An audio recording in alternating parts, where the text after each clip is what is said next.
नमस्कार मुलांनो, माझ्या YouTube चॅनलवरती आपले मनापासून स्वागत आहे। तर मुलांनो, 2 ते 20 मराठी पाढे या व्हिडिओला तुम्ही खूप छान सपोर्ट दिलेला आहे, त्याबद्दल सर्वांचे मनापासून आभार आहे।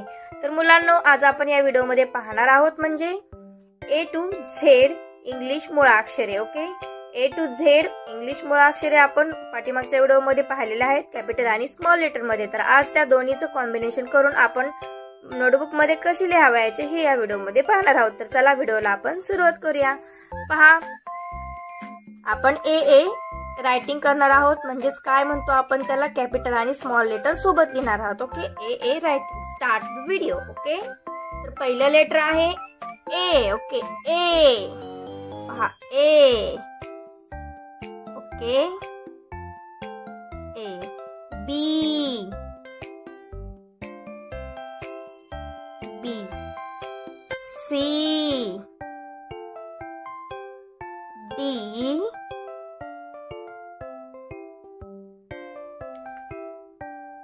E, F, G,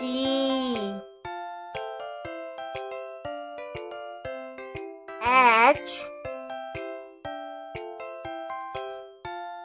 I, J, A, K,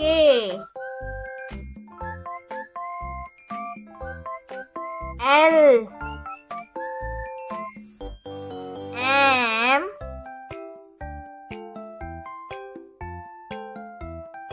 N,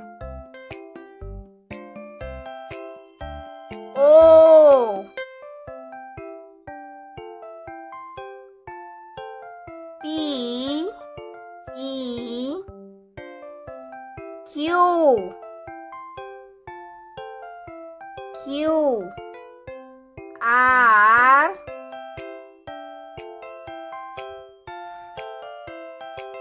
S,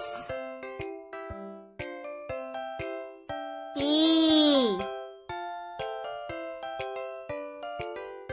U,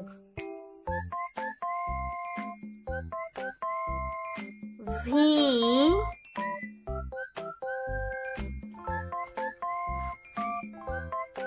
W,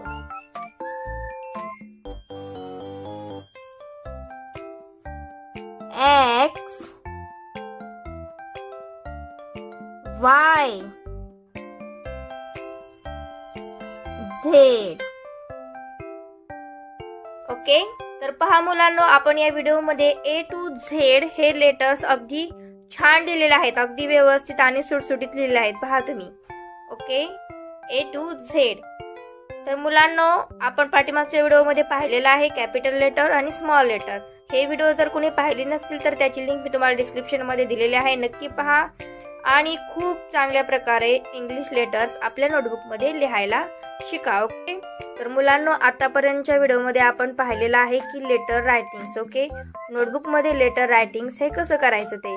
तर ही मुलांनो, तुम्हाला लेटर्स हे लिहिता येत नाहीत तर तुम्ही काय करायचं आहे, त्याची प्रॅक्टिस करायची आहे आपल्या पाटी पेन्सिल वरती किंवा रफ नोटबुक वरती। ओके, जेव्हा तुम्ही जास्त प्रॅक्टिस कराल तेव्हा तुम्हाला अगदी सहज इंग्लिश लेटर्स लिहायला येतील। ओके, तर असेच व्हिडिओ पाहण्यासाठी मुलांनो माझ्या चॅनलला नक्की सबस्क्राईब करा आणि व्हिडिओ आवडला असेल तर व्हिडिओला एक छोटीशी लाईक नक्की करा।